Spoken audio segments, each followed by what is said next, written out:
बिस्मिल्लाहिर्रहमानिर्रहीम। आप देख रहे हैं DDP एनालिटिका। आज हम बात करेंगे पाकिस्तान और IMF के ताल्लुकात पे और इस चीज़ पे कि IMF के पास क्या पाकिस्तान को जाना चाहिए था। वक्तन फ़क्तन हम देखते हैं कि हमारे मुल्क में एक बहस चलती है कि पाकिस्तान IMF के बोझ के तले दब गया, IMF की शराइत, IMF की वजह से ये मसाइल वो मसाइल। देखने की बात यह है कि पाकिस्तान को IMF के पास जाना चाहिए था या नहीं, और अगर नहीं जाते तो फिर आपके पास ऑप्शंस क्या थी। इसमें कुछ तो मेरा अपना तज्जिया है, कुछ मैंने, चूंकि मैं खुद माशियात का माहिर नहीं हूँ, इसलिए मैंने ज़रूरी समझा कि बाज़ माशियात के माहिर, ख़ास तौर पे वो हजरात जो मुख्तलिफ यूनिवर्सिटीज़ में पढ़ाते हैं और उनके न सिर्फ उनका इल्म बड़ा वसी है बल्कि वो मुख्तलिफ वक्तों पे लिखते भी रहे हैं और हुकूमत को मशवरा भी देते रहे हैं। लिहाजा उन हजरात से बातचीत करके तो कुछ उनके ख्यालात भी हासिल किए गए, जिसकी बुनियाद पे हम आगे बात करेंगे। जहाँ तक मेरे इल्म का ताल्लुक है, मैं IMF को जो मैं समझता हूँ, मेरे नुक्ता निगाह के मुताबिक IMF एक दलदल है, और जो मुल्क भी इस दलदल में जिन जिन ममालिक ने भी पांव रखा वो धंसते ही चले गए। IMF से निजात न मिल सकी, और मेरे इल्म में कम से कम कोई ऐसा मुल्क नहीं है जिसके बारे में मैं ये कह सकूं कि IMF में कर्जा लेने के बाद, IMF के साथ एक ताल्लुक लगाने के बाद उस मुल्क ने माशी तौर पे तरक्की की। अगर एक मुल्क कर्जों में जाके फिर लगातार कर्जों में ही आगे डूबता जाता है तो माशी तरक्की तो उसके लिए एक ख्वाब है, वो तो सवाल ही पैदा नहीं होता कि उसको माशी तरक्की मिले। इन हालात में पाकिस्तान को मेरे नुक्ता निगाह के मुताबिक IMF के पास नहीं जाना चाहिए था। IMF में जो मसला है जाने का वो ये है उनकी शराइत। बात यह है कि कर्जा लेने आप जाते हैं, IMF खुद तो आपके पास नहीं आता, लिहाजा आप जाएं, वो आपको शराइत पेश करेंगे, आपको कबूल है आप लें, अगर शराइत कबूल नहीं है तो आप कर्जा ना लें। लेकिन अगर आप कर्जा लेना चाहते हैं हर हालत में तो फिर शराइत माननी होगी, और जो शराइत हैं वो काफ़ी कड़ी होती हैं, जिससे कि मसाइल आपके पैदा होते हैं, मसाइल बढ़ते हैं मुल्क की इकॉनमी के लिए, मसाइल कम नहीं होते। IMF का कर्जा देने के बाद एक ही मकसद होता है कि उन्होंने पैसा दिया है, उनका पैसा बमा सूद के वापस आना चाहिए। आप तरक्की करते हैं या नहीं करते, आपकी इकॉनमी डूबती है या तैरती है, उनको इससे गर्ज नहीं है।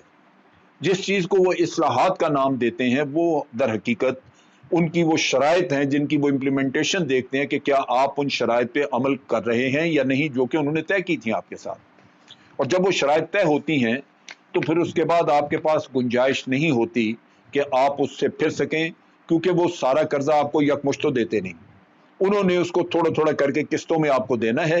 सो एक किस्त रिलीज की, उसके बाद आके रिव्यू किया, अगर आप शराइत पूरी कर रहे हैं तो अगली किस्त मिल जाएगी, अगर आप शराइत पूरी नहीं कर रहे तो वहीं कर्जा रोक दिया जाएगा। नतीजा ये कि आप उस दलदल में फंस गए और फिर आपके पास निकलने का रास्ता कोई नहीं। जो शराइत दी जाती हैं वो तकरीबन हर जगह, हर मुल्क को वो एक ही जैसी शराइत दी जाती हैं। उसमें आप देखिए कि गरीब मुल्कों में, जैसे हमारा मुल्क है, अब यहाँ पे किसान को इनकरेज करने के लिए कि किसान अपने गंदम लगाए, किसान वक्त पे आके कॉटन लगाए, गन्ना लगाए, ये फसलें काश्त करने के लिए हुकूमत उनको एक सब्सिडी देती है। अब गंदम में सब्सिडी का तरीकाकार ये है कि आप गंदम की कीमत वो मुकर्रर नहीं करते जिस पे आवाम को देनी है आपने, आप एक हायर कीमत मुकर्रर करते हैं, किसान को कुछ फालतू पैसा जाता है। अगर आपने किसान से 1200 रुपये मन गंदम ली है तो बाहर आप उस गंदम को शायद 900 रुपये मन बेच रहे हो। इसका मतलब यह है कि आपने किसान को मार्केट के सामने ला के खड़ा नहीं किया, बल्कि किसान को आपने 300 रुपया फालतू दे दिया ताकि इसका पेट भरे। और ये जो तरीकाकार है, ये दुनिया के हर मुल्क में ख़ास तौर पे जो अमीर मुल्क हैं वो अपने किसानों को मदद करते हैं ताकि खुराक में, गले में आपकी खुद कफालत कायम रहे। लेकिन यहाँ मसला ये है कि जो मुल्क कर्जों में डूबे हुए हैं, जो कर्जा अदा करने के लिए भी अपने लिए मुश्किलात में घिरे हुए हैं, वो कैसे ये सब्सिडीज दें? अगर वो देते हैं तो आपको IMF कर्जा नहीं आगे देता। सो IMF की पहली पाबंदी कि जनाब आप हर तरह की सब्सिडीज खत्म करें, वो आप बिजली में दे रहे हों, गैस में दे रहे हों, आप गंदम पे दे रहे हों या किसी भी और मद पे, आवाम की सहूलत के लिए अगर आप कुछ खर्चा कर रहे हैं तो वो आपको नहीं करना, क्योंकि उससे आपकी आमदन कम होती है और आपके खर्चात बढ़ते हैं। दूसरी जो शर्त होती है उनकी, वो सीधा सीधा, क्योंकि वो इस चीज पे हकीकतन तो होना ये चाहिए कि आपकी आमदन बढ़े, आपके एक्सपोर्ट्स बढ़े, पैसा कमाया जाए, मुल्क में ज्यादा पैसा आए, ज्यादा दौलत आए, आप कर्जे आसानी से उतारें। लेकिन ये उनको अंदाजा होता है कि ये अपनी एक्सपोर्ट तो कर नहीं सकेंगे, क्योंकि आगे मैं शराइत का जिक्र करूंगा जिनकी वजह से आपकी एक्सपोर्ट रुक जाती है। तो शराइत ऐसी होंगी कि एक्सपोर्ट तो शायद ये अपनी ना बढ़ा सकें, लेकिन एक काम जरूर कर सकते हैं कि कर्जा लेने के लिए अवाम की जेबें खाली करें। उसमें आपको सबसे पहले ये तजवीज़ दी जाती है कि आप जनाब बिजली की कीमत बढ़ाएं, आप गैस की कीमत बढ़ाएं, आप पेट्रोल की कीमत बढ़ाएं। ये कीमतें बढ़ा दें, आपको आमदन ज्यादा आएगी। ये आसान तरीन तरीका है ना आमदन का, कि आप जेब से निकालें लोगों की, उनको महंगी चीजें दें और बिजली महंगी कर दें, गैस महंगी कर दें, और लमसम पैसा आएगा आप अपनी जेब में डालें और हमारे कर्जे उतारने के लिए आप तैयार रहें। लेकिन अब देखना यह है कि बिजली के रेट या पेट्रोल के रेट या गैस वगैरह जब ये कीमतें बढ़ती हैं, तो जो फैक्ट्रियां बिजली, गैस और पेट्रोल वगैरह डीजल इस्तेमाल करती हैं या फर्नेस ऑयल इस्तेमाल करती हैं, उनकी लाजमन उनकी कॉस्ट ऑफ प्रोडक्शन बढ़ जाती है, उनका खर्चा बढ़ जाता है। लिहाजा जब वो देखते हैं कि जो मैन्युफैक्चर करके सामान बाहर लेके आ रहे हैं उसकी कीमत कहीं की कहीं है, लिहाजा ये जब महंगा माल वो दुनिया की मंडी में लेके जाते हैं तो उनके माल खरीदने को कोई तैयार नहीं होता, क्योंकि आप कंपेटेबल नहीं है इंटरनेशनल मार्केट में, आपका खर्चा ज्यादा है। फिर तीसरी शर्त आप पे लगाई जाती है कि आप टैक्स बढ़ाएं। अब टैक्स बढ़ाने के लिए अगर अवाम बहुत तावन नहीं करते, टैक्स का बेस नहीं बढ़ रहा, तो आपने टैक्स उन्हीं लोगों पे लगाने हैं जो दे रहे हैं, लिहाजा वो पिसते हैं। और अगर आप सेल्स टैक्स वगैरह बढ़ाना शुरू करें तो अवाम मारे जाते हैं, क्योंकि आप अगर 10 रुपए की चीज के ऊपर 10 रुपए सेल टैक्स लगा दें, या अगर आप उस पर 5 रुपए भी लगा दें, 50%, आजकल 17% है, लेकिन वो चीज की कीमत कहीं की कहीं चली जाती है। तो ये काम भी वो आपसे कराते हैं कि जनाब टैक्सेस जो हैं वो बढ़ाएं, नए टैक्स लगाएं। नतीजा ये कि नए टैक्स लगने से अवाम के ऊपर मजीद बोझ आता है। फिर आपको एक और जो सबक दिया जाता है वो ये है कि आप अपने रुपए की कदर कम करें, डॉलर के मुकाबले में इसको फ्री कर दें, आपकी एक्सपोर्ट बढ़ेंगी।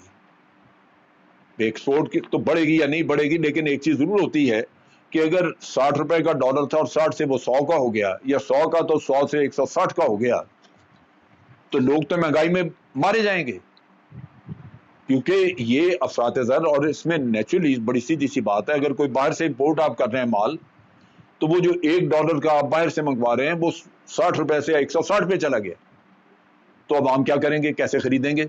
और बाहर से आई हुई चीजों की कीमतें ज्यादा हो तो उसी के मुकाबले में आपके लोकल माल भी उतना महंगा होना शुरू हो जाता है।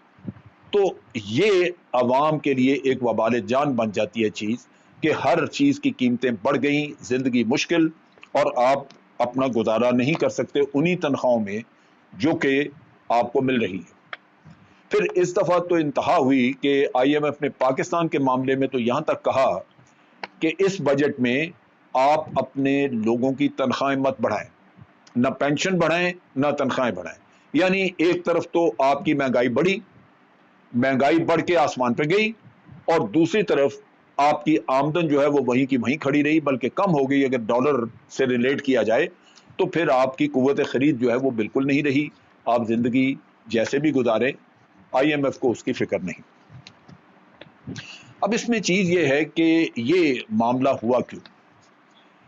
पिछली हुकूमत आपको $95 बिलियन का कर्जा देके गई PTI की गवर्नमेंट को, और आज PTI की गवर्नमेंट का तकरीबन 110 से 112 अरब डॉलर तक कर्जा चला गया।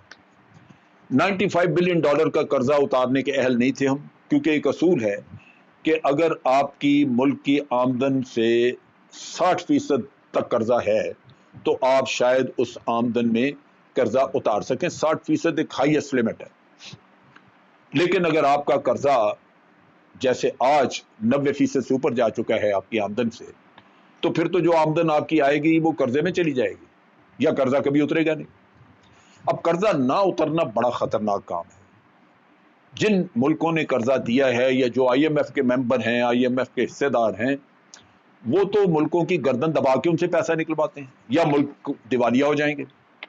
दिवालिया हो जाता है तो उसके असासों पे कब्जे किए जा सकते हैं, आपसे बड़ी कड़ी शराइत मनवाई जा सकती हैं, आपके स्ट्रेटजिक सिस्टम जो हैं, वेपन्स हैं, उनके ऊपर सौदेबाजी हो सकती है। तो मुल्क की सलामती को खतरात लाहक हो सकते हैं। ये कर्जे के खतरात हैं। लिहाजा पाकिस्तान को, पाकिस्तान के अवाम को और लीडरों को ये समझना होगा कि कर्जे से निकलना हमारी पहली अव्वलीन रिक्वायरमेंट है, ज़रूरत है। नहीं निकलेंगे तो मुल्क की बका जो है वो खतरे में रहेगी। अब इसमें कर्जा उतारना या ना उतारना, सबसे पहले तो पार्लियामेंट किस लिए है? जब $95 बिलियन का कर्जा था, पार्लियामेंट ने क्यों नहीं पूछा हुकूमत से कि आप कर्जा लेते जा रहे हैं, कर्जा ले लेके हुकूमत चला रहे हैं, आप पहले हमें प्लान दे, उतारेंगे कैसे? आपके पास क्या है जरिया कर्जा उतारने का? अगर कर्जा उतारने का आपके पास कोई हल नहीं है तो आप कर्जा नहीं ले सकते। पार्लियामेंट ने सर्ट नहीं किया अपने आप को। नतीजा ये कि $95 बिलियन का कर्जा, और वो कर्जा जब इस हुकूमत को मिला तो कर्जा उतारने के लिए मजीद कर्जा, ऊपर से कोरोना का मसला आ गया, इकॉनमी बैठ गई, और कर्जा उतारने का आज दिन तक कोई आपके पास सिलसिला नहीं। आप बाहर देख रहे हैं कि आपके जो ओवरसीज पाकिस्तानी हैं वो पैसा भेजें और भेजें और भेजें, और फिर हमारे पास ज़र मुबादला आए और हम किसी तरह कुछ ना कुछ अपना गुजारा चला सकें।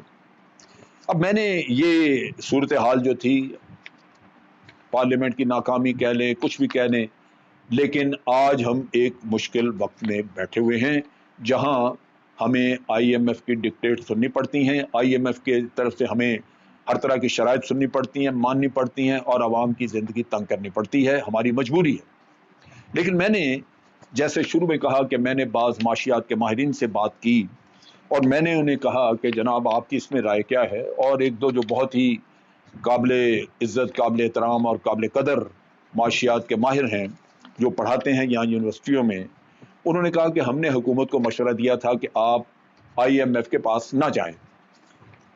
मैंने कहा कि जनाब IMF के पास ना जाते तो ये $6 अरब का जो कर्जा लिया है, ये $6 अरब की कमी पूरी कैसे की जाती? उन्होंने कहा जी इसमें थोड़ा अपने ऊपर जब्त करने की ज़रूरत है, अपनी कौम को भी थोड़ा बताने की ज़रूरत है कि ये मामलात हैं जिसकी वजह से हम कुछ मुश्किलात का शिकार हैं, लिहाजा हम ये इसके लिए एक प्लान बना रहे हैं। और वो प्लान क्या होगी? उस प्लान में हुकूमत को एक बड़ा वसी पैमाने पे काम करना था। उसमें सबसे इंपॉर्टेंट चीज़ तो यह है कि हुकूमत अपने अखराजात कम करे। आप बजट फ्रीज करें, जिस तरह भी आपका गुजारा होता है, कम पैसों में कुछ भी, लेकिन बड़ी सीधी सी बात है, एक मकरूज कौम को याशी तो नहीं की जा सकती, इजाज़त दी जा सकती। लिहाजा अगर सबको ज़िंदगी तंग होती है तो कर्जा उतारने के लिए तंग करें, हुकूमत अपने अखराजात कम करे। किस हद तक कम किए हैं ये मुझे इल्म नहीं, लेकिन इसकी अशद ज़रूरत है कि हुकूमत अपने अखराजात कम करे जो नज़र आए। फिर यह है कि बड़ा सख्ती से जो टैक्स कलेक्शन का निज़ाम है, हम टैक्स जमा करते हैं, जो वो निज़ाम करप्ट है, ख़राब है, वो आपके साथ बड़ा अजीब किस्म का सिलसिला करते हैं।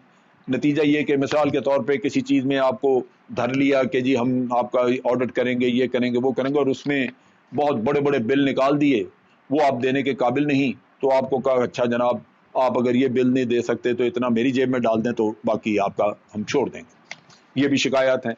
लेकिन कहने की बात यह है कि इस फरसूदा टैक्स कलेक्शन निज़ाम को जब तक करप्शन से पाक और इसको साफ सुथरा नहीं किया जाएगा, मजबूत नहीं किया जाएगा, इसको इलेक्ट्रॉनिकली कंट्रोल करने का सिस्टम नहीं आप लेके आएंगे, तो इसमें लोग टैक्स चोरी करते रहेंगे जो आपके लिए इंतहाई नुकसानदेह है। लिहाजा टैक्स का बेस बढ़ाना, बेशुमार तबका इस मुल्क में बहुत लोग हैं जो टैक्स नहीं देते, ज़्यादा लोग टैक्स को किसी न किसी शक्ल में बचाते हैं। सो टैक्स बेस, उसके लिए ज़रूरी है कि टैक्स के लिए सज़ा, टैक्स चोरी की सज़ा बड़ी सख्त हो, और जो लोग टैक्स नहीं देते उनको कड़ी सज़ा दी जाए, या इसको बहुत बड़ा जुर्म, माशी दहशतगर्दी डिक्लेयर किया जाए और लोगों से टैक्स वसूल किया जाए। इसके अलावा یہ بھی ضروری ہے کہ آپ لگژری آئٹمس بند کریں. میں بڑا حیران ہوا جب میں نے سنا کہ لگژری آئٹمس ہے کیا. یہ کچھ میں سمجھتا تھا بہت بڑی بڑی چیزیں. مجھے انہوں نے بتایا کہ یہاں پہ پاکستان میں بسکٹ باہر سے امپورٹ ہوتے ہیں, چاکلیٹیں باہر سے امپورٹ ہوتی ہیں, ہر طرح کا پنیر چیز یہ باہر سے امپورٹ ہوتا ہے. اس کے علاوہ اور بھی بڑی کھانے پینے کی چیزیں. چلے یہ تو ایک طرف رکھیں. کتوں کی خوراک اتنی مہنگی, کتے کی خوراک باہر سے منگائی جاتی ہے. اس قوم کی حالت آپ دیکھیں کہ یہاں پہلے کتے پالنے کا رواج نہیں تھا, وہ بہت بڑھ گیا. کتے پالنے کے رواج کے ساتھ ساتھ یہ بھی شوق ہو گیا کہ کتے کو خوراک جو ہے وہ ولایتی دینی ہے آپ نے. نتیجہ یہ کہ جو باہر سے آپ خوراک منگاتے ہیں اس پہ اچھا خاصا زر مبادلہ آپ کا خرچ ہو, اس پہ بھی پابندی ہونی چاہیے. اس کے علاوہ لگژری آئٹمز ہے. مثال کے طور پہ مجھے ڈاکٹر صاحب جو ہیں ہمارے پروفیسر صاحب, انہوں نے تجویز کیا, انہوں نے کہا کہ آپ اگر 1 سال کے لیے موبائل ٹیلی فون اگر امپورٹ نہ کرتے تو آپ کو اتنا زر مبادلہ بچ جاتا. اگر آپ کاروں کے اوپر کچھ ڈیوٹی ادھر بڑھا دیں, لیکن جو آپ سیکنڈ ہینڈ کاریں باہر سے منگوا رہے ہیں یا اور اس طرح کا جن پہ زر مبادلہ لگ رہا ہے, کاروں کی امپورٹ وہ بند کر دیں, لوکل کاروں پہ تھوڑا سا ٹیکس بڑھا دیں, جو ادھر سے آپ کو ٹیکس ملتا ہے وہ ادھر ایڈجسٹ کریں, لیکن زر مبادلہ بچائیں. باہر سے کاریں یہ جو نئی آ رہی ہیں یا پرانی آ رہی ہیں ان کو نہ منگوائیں. یہ بہر صورت یہ وہ چیزیں ہیں جن کو دیکھا جانا چاہیے تھا, اور اس کے اوپر سب کی رائے لے کے تو فیصلہ کرنا چاہیے. اگر واقعی اس میں زر مبادلہ بچتا ہے اور آپ کو قرضے سے بچت ہوتی ہے تو آپ کو کر لینا چاہیے تھا 1-2 سال کے لیے. اسی طرح جن چیزوں میں محنت کرنے کی ضرورت تھی وہ حکومت نے نہیں کی اور کرنے کی ضرورت ہے. وہ سب سے امپورٹنٹ چیز یہ ہے کہ یہاں حکومت کے تمام ادارے آج نقصان میں ہیں. وہ ریلوے لے لیں, پی آئی اے لے لیں, اسٹیل مل لے لیں. کیا ان اداروں کو بہتر نہیں کیا جا سکتا؟ کیا ان اداروں کے لیے کوئی ایکسپرٹس لے کے ان سے مشاورت کر کے ان کو منافع میں نہیں لایا جا سکتا؟ یہ درست ہے کہ سیاسی بنیادوں کے اوپر پچھلے 10-12 سال میں بے شمار طبقہ بھرتی کیا گیا. اگر کسی ادارے میں 10 آدمی کی ضرورت تھی تو آپ وہاں پہ 30 بیٹھے ہوئے. لیکن ادارے کو پروفیٹیبل بنانا یہ ضروری ہے. آپ بے شک بندوں کو نکالیں, آپ بعد میں کمائی میں سے کسی کو خیرات دے دیں, کسی کی مدد کر دیں, وہ الگ بات ہے, لیکن ادارہ خسارے میں چلا جائے. اس سے ایک وقت وہ بھی تھا جب یہ ادارے کما کے حکومت کو دیتے تھے. آج ہر ادارے کا پیٹ بھرنے کے لیے حکومت اپنی طرف سے پیسہ دے رہی ہے. تو ان اداروں کے اوپر بڑا سیریسلی ہمیں کام کرنا چاہیے تھا کہ ہر ادارہ یہ ملک کے ایسٹس ہیں. آج اگر ان کو آپ پرائیویٹائز کرنا چاہیں تو گھاٹے کے ادارے کے تو آپ کو آدھے پیسے کوئی نہیں دے گا. انتہائی ضروری ہے کہ ان کو پروفٹ میں کیا جائے, تاکہ بجائے اس کے کہ اونے پونے میں بیچے جائیں آپ ان سے پروفٹ کمائیں, اور اس کے لیے محنت کی ضرورت ہے. پھر بجلی کی چوری, یہ ایک بہت بڑا مسئلہ یہاں پہ ہے, جہاں پہ آپ کو بہت پرابلمز آ رہی ہیں کہ آپ ایک سرکولر ڈیٹ کے چکر میں پھنسے پڑے ہیں. یہ پیسہ بچایا جا سکتا ہے. اس کے لیے اگر اخلاقی طور پہ لوگ تعاون نہیں کر رہے تو حکومت کو سختی کرنے چاہیے. بجلی چوری جو ہے, اچھا پھر سرکاری ادارے ہیں جنہوں نے بل نہیں دیے ہوئے بجلی کے, سرکاری اداروں کا احتساب ہونا چاہیے. جب ان کی ایک ان کے لیے ایک مقرر کر دیا گیا کہ آپ اتنی رقم خرچ کریں گے تو اس سے زیادہ خرچ کرنے ان کا حق نہیں ہے, وہ اپنے پلے سے دیں, تو ان کا بھی احتساب ہونا چاہیے. اس کے ساتھ ساتھ یہ بہت ضروری ہے کہ عوام اس چیز کو سمجھیں کہ آپ کا ملک انتہائی مشکل دور میں ہے, یہ قرضوں میں گھرا ہوا ہے. اس ملک کو اگر آپ نے قرضوں سے نکالنا ہے تو آپ کو سختیاں کچھ وقت کے لیے جھیلنی ہوں گی. یہ سختیاں جھیلے بغیر آپ کا ملک اس مشکل سے نہیں نکلے گا, بلکہ وقت کے گزرنے کے ساتھ ساتھ مزید دلدل میں دھنس جائے گا, جس سے آپ کا نقصان ہوگا, اس ملک کا نقصان ہوگا. پاکستان زندہ باد. افواج پاکستان پائندہ باد.